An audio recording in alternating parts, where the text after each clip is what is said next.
علیکم ورحمۃ وبرکاتہ۔ الحمدللہ رب العالمین والصلاة والسلام علی سید المرسلین وعلی آلہ واصحابہ اجمعین، اما بعد۔ صدر محترمہ اور عزیز معلمات اور میری دینی بہنیں، آج کے اس انجمن اصلاح البنات میں میری تقریر کا عنوان ہے ان الشرک لظلم عظیم۔ عزیز دینی بہنیں، اللہ رب العالمین کے زمین پر سب سے بڑا گناہ، سب سے بڑا ظلم اور سب سے بڑی ناانصافی شرک ہے۔ جیسے کہ اللہ تعالیٰ ارشاد فرماتا ہے ان الشرک لظلم عظیم، بے شک شرک بہت بڑا ظلم ہے، اور یہ شرک اس قدر خطرناک گناہ ہے کہ اس گناہ کو کرتے ہوئے کوئی انسان مر جاتا ہے تو اس کو قیامت والے دن کسی بھی صورت میں معافی نہیں ملے گی۔ جب قرآن و حدیث میں اس شرک کی اس قدر مذمت ہے تو ہمیں اس بات کو اچھی طرح معلوم کرنا چاہیے کہ شرک کسے کہتے ہیں، مشرک کی علامت کیا ہے، کیسے پتا چلے گا کہ فلاں شخص نے شرک کا ارتکاب کیا ہے۔ اگر اس حوالے سے قرآن و حدیث کا مطالعہ کیا جائے تو یہ بات روز روشن کی طرح واضح ہو جاتی ہے کہ اللہ تعالیٰ اپنی ذات، صفات اور حقوق کے اعتبار سے وحدہ لا شریک ہے، اور اگر کوئی شخص کسی غیر کو اللہ تعالیٰ کی ذات، صفات یا حقوق میں شامل کرے گا یا شریک کرے گا تو ایسا شخص مشرک ہوگا۔ مثال کے طور پر حضرت عیسیٰ علیہ السلام کو اللہ تعالیٰ کا بیٹا قرار دینا یا فرشتوں کو اللہ تعالیٰ کی بیٹیاں قرار دینا، یہ شرک فی ذات میں سے ہے۔ اسی طرح اللہ تعالیٰ کی صفات میں سے ایک صفت الرزاق بھی ہے، اس کے علاوہ کسی اور کو رزق دینے والا سمجھنا یہ شرک فی صفات میں سے ہے۔ اللہ تعالیٰ کے علاوہ کسی غیر کو حاجت روا، مشکل کشا سمجھنا، کسی مشکل وقت میں اس سے مدد مانگنا، جیسے کہ آج کل اکثر لوگ یا علی المدد یا غوث المدد وغیرہ کے نعرے لگاتے ہیں، یہ سب شرکیہ جملے ہیں۔ دعا صرف اللہ تعالیٰ ہی کا حق ہے کہ غمی و خوشی میں صرف اللہ تعالیٰ ہی سے مدد مانگی جائے، اسی کو پکارا جائے۔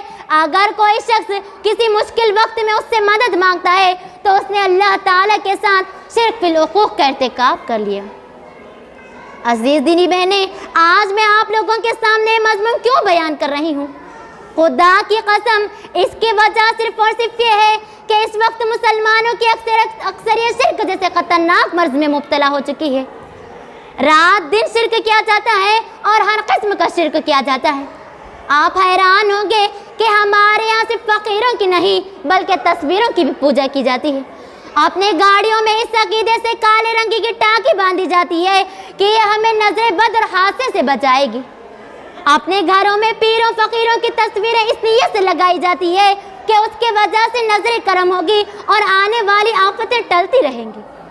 اسی طرح آج کل بے شمار نوجوانوں نے لال رنگ کے دھاگے اور کڑے پہن رکھے ہیں، ان کا کہنا بھی یہی ہے کہ یہ ہمارے لیے باعث برکت ہے، ہمیں مصیبتیں، پریشانیاں اور بیماریوں سے بچاتی ہیں۔ یاد رکھو اللہ کے بندو، اگر چوری کرنے والا شخص چور ہے، اگر ڈکیتی کرنے والا شخص ڈاکو ہے، اگر شراب پینے والا شخص شرابی ہے، اگر کلمہ پڑھ کر کفر کا ارتکاب کرنے والا شخص کافر ہے، تو اسی طرح بلا شبہ شرک کا ارتکاب کرنے والا شخص مشرک ہے، اور یہ مشرک اس کائنات کا سب سے بدترین انسان ہے۔ یاد رکھو، اس کائنات کا حاجت روا، مشکل کشا صرف ایک الہ ہے، جو اس الہ کو چھوڑ کر کسی غیر کو مشکل کشا یا حاجت روا سمجھے تو وہ اس کائنات کا سب سے زیادہ گمراہ ترین انسان ہوگا۔ اس بات کو اللہ تعالیٰ نے اس انداز میں بیان کیا ہے کہ اس شخص سے زیادہ گمراہ کون ہو سکتا ہے جو اللہ تعالیٰ کے علاوہ کسی غیر کو پکارتا ہے، جو اس کی پکار کو قیامت کے دن تک نہیں سن سکتا۔ عزیز دینی بہنوں، شرک سے بچنے کے لیے اور شرک پر لگے ہوئے لوگوں کو بچانے کے لیے دو باتوں کو اچھی طرح سمجھ لیجئے۔ نمبر ایک، اگر اللہ تعالیٰ کے علاوہ کسی اور کو مشکل کشا یا حاجت روا سمجھے تو وہ سمجھا جائے گا تو وہ صرف انبیاء اور رسول کو ہوگا، کیونکہ وہ ساری مخلوقات میں سب سے اعلیٰ اور اولیٰ ہے۔ جب اللہ تعالیٰ نے مال، اولاد، مشکل کشائی اور حاجت روائی کا اختیارات انہیں نہیں دے تو ان کے علاوہ اس دنیا کا کوئی انسان بھی حاجت روا، مشکل کشا نہیں ہو سکتا۔ دوسری بات، جس پر خود مشکل آ جائے وہ مشکل کشا نہیں ہو سکتا، جس کو خود پریشانی یا حاجت ہو جائے تو وہ دوسروں کا حاجت روا نہیں ہو سکتا۔ عزیز دینی بہنیں، شرک اللہ رب العالمین کے نزدیک ایک بھیانک جرم ہے۔ اسی لیے اللہ تعالیٰ نے مشرک کو ہمیشہ جہنم میں ڈالنے کے لیے کہا ہے۔ اللہ تعالیٰ ارشاد فرماتا ہے اِنَّهُ مَن يُشْرِكْ بِاللَّهِ فَقَدْ حَرَّمَ اللَّهُ عَلَيْهِ الْجَنَّةَ وَمَأْوَاهُ النَّارُ۔ یقین مانو جس شخص نے اللہ تعالیٰ کے ساتھ شرک کیا، اللہ تعالیٰ اس پر جنت کو حرام کر دیتا ہے، اس کا ٹھکانہ سوائے جہنم کے اور کچھ نہیں۔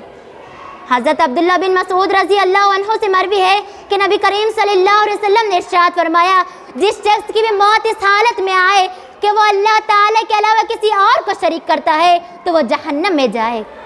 اس آیت اور حدیث سے ثابت ہوا کہ مشرک ہمیشہ جہنم میں رہے گا، کیونکہ مشرک اللہ تعالیٰ کے بے شمار اور ان گنت نعمتوں کا فائدہ حاصل کرنے کے باوجود بھی اپنی عبادت صرف اللہ تعالیٰ کے لیے مخصوص نہیں کرتا، اللہ تعالیٰ کے در کو چھوڑ کر کسی غیروں کے در پر جاتا ہے تو وہ اللہ تعالیٰ کی رحمت سے محروم ہو جاتا ہے۔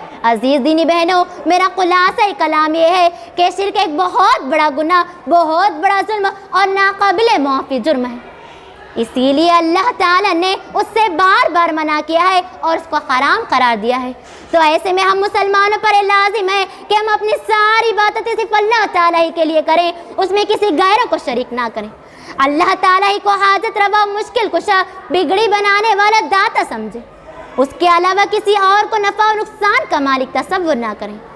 آخر میں اللہ رب العالمین سے دعا گو ہوں کہ اللہ رب العالمین ہم تمام کو شرک جیسے بھیانک گناہ سے بچنے کی توفیق عطا فرمائیں، آمین۔